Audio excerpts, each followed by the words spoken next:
ប្រធានាធិបតីរបស់អ៊ុយក្រែនលោក Volodymyr Zelensky បានបញ្ជាក់ថាអ៊ុយក្រែនបានប្រើប្រាស់មីស៊ីល Flamingo វាយប្រហារចូលយ៉ាងជ្រៅនៅក្នុងទឹកដីរបស់រុស្ស៊ីបើយោងទៅតាមការអះអាងរបស់ប្រធានាធិបតីអ៊ុយក្រែនលោក Volodymyr Zelensky ដែលបានបញ្ជាក់នាថ្ងៃទី15ខែសីហានេះថាកងកម្លាំងអ៊ុយក្រែនបានធ្វើការវាយប្រហាររយៈចម្ងាយឆ្ងាយដែលបានកំណត់គោលដៅទៅលើទីតាំងយុទ្ធសាស្ត្រនៅក្នុងប្រទេសរុស្ស៊ីរួមទាំងការប្រើប្រាស់មីស៊ីល Flamingo ប្រឆាំងទៅនឹងរោងចក្រអវកាសមួយក្នុងតំបន់ Samara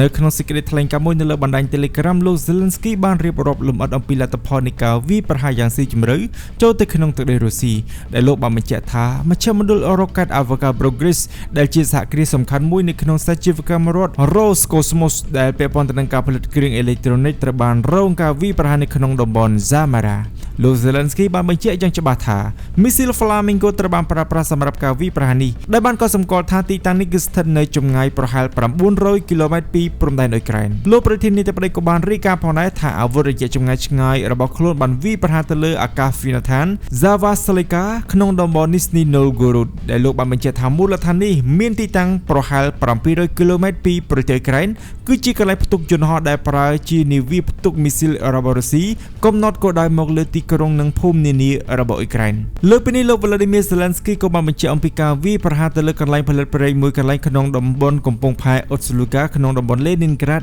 ដែលមានចម្ងាយជាង800គីឡូម៉ែត្រពីព្រំដែនដែលបានបញ្ជាក់ថាការខូចខាតចាំបាច់ចំពោះគោលដៅដែលត្រូវបានកត់ត្រាទុកយោងទៅតាមអគ្គស្នងការនៃកងកម្លាំងប្រដាប់អាវុធអ៊ុយក្រែនអង្គភាពនៃកងកម្លាំងការពារជាតិបានវាយប្រហារទៅលើមជ្ឈមណ្ឌលរ៉ូកែតនិងអវកាសវឌ្ឍនភាពនៅក្នុងទីក្រុង Samara ដែលការបាញ់ប្រហារដោយផ្ទាល់ទៅលើគោលដៅដែលត្រូវបានបញ្ជាក់បន្ទាប់មកដោយការបាញ់ប្រហារទៅលើទីធ្លានៃមជ្ឈមណ្ឌលនោះមជ្ឈមណ្ឌលអរ៉ូកែតនិងអវកាស Progress គឺជាសហគ្រាសសំខាន់មួយក្នុងឧស្សាហកម្មអរ៉ូកែតនិងអវកាសរបស់សហព័ន្ធរុស្ស៊ីដោយផលិតនៅយានបាញ់បង្ហោះនៃគ្រួសារ Soyuz យានទាំងនេះត្រូវបានប្រើដើម្បីបាញ់បង្ហោះយានអវកាសរុស្ស៊ីសម្រាប់គោលបំណងយោធាឆ្លប់យកការនឹងទំនាក់ទំនងទៅកាន់គន្លងតារាវិថីជាពិសេសយានអវកាស Soyuz 2.1B ដែលត្រូវបានប្រើដើម្បីដាក់ពង្រាយក្រុមផ្កាយរណប Rasput របស់រុស្ស៊ីដែលជាប្រព័ន្ធទំនាក់ទំនងផ្កាយរណបប្រភេទ Broadband ដែលរុស្ស៊ីចាត់ទុកថាជាប្រព័ន្ធស្រដៀងគ្នាទៅនឹង Starlink មជ្ឈមណ្ឌលអរ៉ូកែតនិងអវកាស Progress ក៏បានផលិតនូវផ្កាយរណបសង្កេតផែនទីផងដែរដែលsẽត្រូវប្រើប្រាស់សម្រាប់គោលបំណងឆ្លប់យកការទំហំនៃការខូចខាតនៅពេលនេះកំពុងត្រូវបានវិតម្លៃហើយលើពេលនេះអាកាសយានដ្ឋាន Zavastalika ក្នុងតំបន់ Nizhny Novgorod នៃសហព័ន្ធរុស្ស៊ីត្រូវបានវាយប្រហារខណៈពេលដែលការបាញ់ប្រហារដោយផ្ទាល់ទៅលើគោលដៅត្រូវបានកត់ត្រាទុកបន្ទាប់មកដោយភ្លើងឆេះនៅលើទីធ្លាអាកាសយានដ្ឋានជាពិសេសនៅអាកាសយានដ្ឋាននេះត្រូវបានប្រើប្រាស់សម្រាប់ជាមូលដ្ឋាននិងដាក់ពង្រាយយន្តហោះចម្បាំងស្ទាក់ចាប់ប្រភេទ MiG-31K ដែលជាយន្តហោះផ្ទុកមីស៊ីល ballistic KH-47 M2 Kinzhal របាយការណ៍មុនអំពីកោតកម្មទៅលើរោងចក្រ Samara ក៏ត្រូវបានបញ្ជាក់ផងដែរខណៈពេលដែលការបញ្ជាក់បន្ថែមរបស់ប្រធានាធិបតី Zelensky បានធ្វើឡើងបន្ទាប់ពីរបាយការណ៍ពីមុននេះដែលតាក់ទងទៅនឹងការផ្ទុះនៅសហគ្រាសឧស្សាហកម្មអាកាសចូលក្នុងតំបន់នៃទីក្រុង Samaraការផ្ទុះដំបូងលោក Denis Zedlerman ប្រធានអ្នករចនានៃក្រុមហ៊ុនការពារជាតិអ៊ុយក្រែន Firepoint បានចេញផ្សាយនៅវីដេអូដែលពណ៌នាអំពីការវាយប្រហារនឹងការប្រើប្រាស់មីស៊ីល Flamingo SP5 របស់អ៊ុយក្រែនអភិបាលតំបន់ Samara លោក Vyacheslav Fedorivchev បានរាយការណ៍អំពីការវាយប្រហារដោយមីស៊ីលទៅលើរោងចក្រឧស្សាហកម្មមួយដែលមិនបញ្ចេញឈ្មោះខណៈដែលអភិបាលក្រុងលោក Ivan Noskov បាននិយាយថាហេដ្ឋារចនាសម្ព័ន្ធឧស្សាហកម្មរបស់ទីក្រុងបានរងការខូចខាតនៅក្នុងតំបន់អ្នកវិភាគផ្នែកស៊ើបការសម្ងាត់ប្រភពឲ្យចំហដែលពិនិត្យមើលរូបភាពនៃទីតាំងនោះបានកំណត់ទីតាំងថាជាតំបន់ឧស្សាហកម្មរួមនៃរោងចក្រអាកាសព្យួរ Avasco និងមជ្ឈមណ្ឌលរ៉ូកែតអវកាស Progress ទីតាំងនេះផលិតរ៉ូកែតផ្ទុកយន្តហោះ Soyuz 2និងផ្កាយរណបអវកាស Avika ផងដែរសកម្មភាពនៃយន្តហោះគ្មានមនុស្សបើកក្នុងពេលដំណើរគ្នាដែលបានកំណត់គោលដៅនៃការវាយប្រហារទៅលើតំបន់ Crimea ក៏ត្រូវបានរាយការណ៍នៅថ្ងៃទី15ខែសីហានេះការវាយប្រហារលើទឹកដីរុស្ស៊ីស្របពេលជាមួយនឹងរបាយការណ៍អំពីសកម្មភាពនៃយន្តហោះគ្មានមនុស្សបើកដែលបានបើកការវាយប្រហារនៅថ្ងៃសៅរ៍ប្រជាជននៅក្នុងតំបន់បានរាយការណ៍អំពីការផ្ទុះនៅក្នុងទីក្រុង Sevastopol ក្នុងស្រុក Bakhchisaraiv ដែលបន្ទាប់ពីការផ្ទុះទាំងនេះប៉ុស្តិ៍ Telegram នៅក្នុងស្រុកក៏បានរាយការណ៍អំពីការដាច់ចរន្តអគ្គិសនីនៅក្នុងទីក្រុង Sevastopol និងអគ្គិភ័យមួយនៅក្នុងតំបន់អាជ្ញាធរដែលកាន់កាប់របស់រុស្ស៊ីមិនបានជិះសេចក្តីថ្លែងការណ៍ភ្លាមនោះទេទាក់ទងទៅនឹងឧបទ្ទវហេតុនៃការវាយប្រហារដោយយន្តហោះគ្មានមនុស្សបើកនេះ ប្រធានាធិបតីអ៊ុយក្រែនលោក Volodymyr Zelensky ជួបការលំបាកយ៉ាងខ្លាំងក្នុងការស្វែងរកឯកអគ្គរដ្ឋទូតប្រចាំសហរដ្ឋអាមេរិកក្រោយការរុះរើរដ្ឋបាលប្រធានាធិបតីរបស់ប្រទេសអ៊ុយក្រែនលោក Volodymyr Zelensky កំពុងប្រឈមមុខទៅនឹងការលំបាកយ៉ាងខ្លាំងក្នុងការស្វែងរកបេក្ខជនជាន់ខ្ពស់ដែលមានឥទ្ធិពលនិងលក្ខណៈសម្បត្តិគ្រប់គ្រាន់ដើម្បីធ្វើជាតំណាងរបស់ទីក្រុងគីវនៅទីក្រុង Washington ចំពេលដែលទំនាក់ទំនងជាមួយនឹងរដ្ឋបាលរបស់លោក Donald Trump កំពុងឈានចូលដល់ដំណាក់កាលគន្លឹះដ៏សំខាន់នេះបើយោងទៅតាមការចុះផ្សាយរបស់សារព័ត៌មាន Politico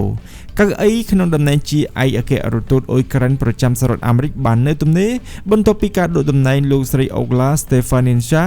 ដែលបញ្ហានេះបានធ្វើឲ្យកិច្ចខិតខំប្រឹងប្រែងរុះរើរដ្ឋាភិបាលទ្រង់ទ្រាយធំរបស់លោក Zelensky កាន់តែមានភាពស្មុគស្មាញ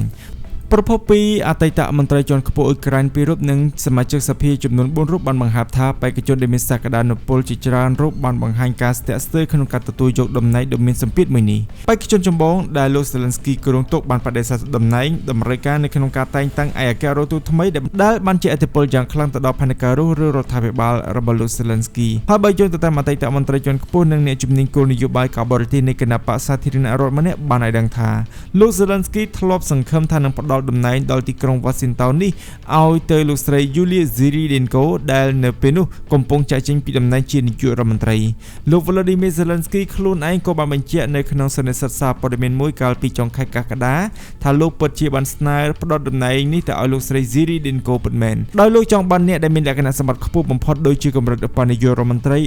រីឬនាយករដ្ឋមន្ត្រីជាដើមទោះជាយ៉ាងណាក៏ដោយលោកស្រី Zyrydenko បានបដិសេធដែលធ្វើឲ្យផែនការរៀបចំរចនាសម្ព័ន្ធរដ្ឋាភិបាលរបស់លោក Zelensky ត្រូវបានរអាក់រអួលអ្នកស្រី Ivana Klimpus-Tyszynszak ដែលជាសមាជិកសភាប្រឆាំងនិងជាអតីតឧបនាយករដ្ឋមន្ត្រីបានបញ្យល់ថា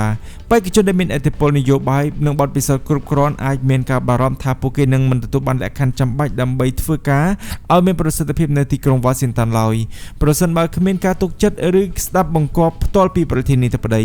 អតីតអ្នកការទូតរបស់អ៊ុយក្រែនម្នាក់ដែលសូមមិនបញ្ចេញឈ្មោះក៏បានលើកឡើងថាមានមនុស្សដែលចង់បានការងារនេះប៉ុន្តែគ្មាននរណាម្នាក់ដែលមានសមត្ថភាពទៅដល់កម្រិតដែលចង់បាននោះទេ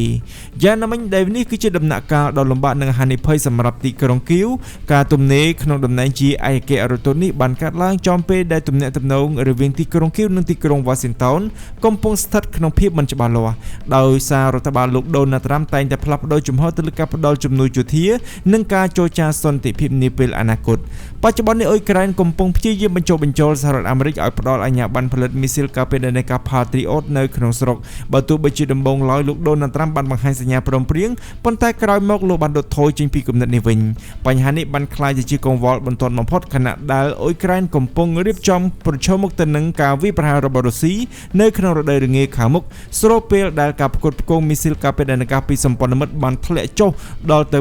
2/3 បើធៀបទៅនឹងឆ្នាំ 2025 លើពីនេះប្រសិនបើសហរដ្ឋអាមេរិកជំរុញឲ្យមានការចរចាសន្តិភាពជាមួយនឹងរុស្ស៊ីឡើងវិញនោះអ៊ុយក្រែននឹងត្រូវការពិតប្រាកដនៅតំណាងជាន់ខ្ពស់ដែលអាចប្រស្រ័យទាក់ទងដោយផ្ទាល់ជាមួយនឹងសេដ្ឋវិមាននិងសភាអាមេរិកសម្ពាធផ្នែកនយោបាយផ្ទៃក្នុងអំពីការរុះរើរដ្ឋាភិបាលក៏ជាការលំបាកមួយក្នុងការស្វែងរកឯកអគ្គរដ្ឋទូតប្រចាំសហរដ្ឋអាមេរិកដែលវាជាចំណែកមួយនៃវិបត្តិនយោបាយផ្ទៃក្នុងរបស់លោក Zelensky បន្ទាប់ពីការរុះរើរដ្ឋាភិបាលនាពេលថ្មីៗនេះផ្អែកទៅតាមការស្ទង់មតិរបស់មជ្ឈមណ្ឌលស្រាវជ្រាវសង្គម Sozik បានឲ្យដឹងថាប្រជាជនអ៊ុយក្រែនច្រើនជាង 55% ជឿជាក់ថាប្រទេសជាតិកំពុងដើរទិសដៅខុសហើយការសម្រេចចិត្តដោយតំណែងរដ្ឋមន្ត្រីក្រសួងការពារជាតិលោក Mikhailo Fedorov កាលពីខែកក្កដាបានបង្កឲ្យមានការតវ៉ានិងការរិះគន់យ៉ាងខ្លាំងខណៈពេលដែលតំណែងសំខាន់ៗជាច្រើននៅក្នុងរដ្ឋាភិបាលនៅតែមិនទាន់ត្រូវបានដោះស្រាយរួចរាល់សមាជិកសភាបកប្រឆាំងលោក Yaroslav Yosishin បានយល់ឃើញថាតំណែងឯកអគ្គរដ្ឋទូតប្រចាំទីក្រុង Washington នេះអាចនឹងបន្តនៅទំនេររហូតដល់ការបោះឆ្នោតពាក់កណ្ដាលអាណត្តិរបស់អាមេរិកបានបញ្ចប់ដើម្បីឲ្យគេដឹងច្បាស់ថាបេក្ខជនណាដែលស័ក្តិសមបំផុតជាមួយនឹងទស្សនវិជ្ជានយោបាយថ្មីរបស់អាមេរិកទោះជាយ៉ាងណាក៏ដោយការទុកឲ្យតំណែងនេះនៅទំនេរយូរនឹងបង្កជាហានិភ័យខ្ពស់សម្រាប់អ៊ុយក្រែនក្នុងការស្វែងរកការគាំទ្រផ្នែកអាវុធនិងយុទ្ធសាស្ត្រពីសហរដ្ឋអាមេរិក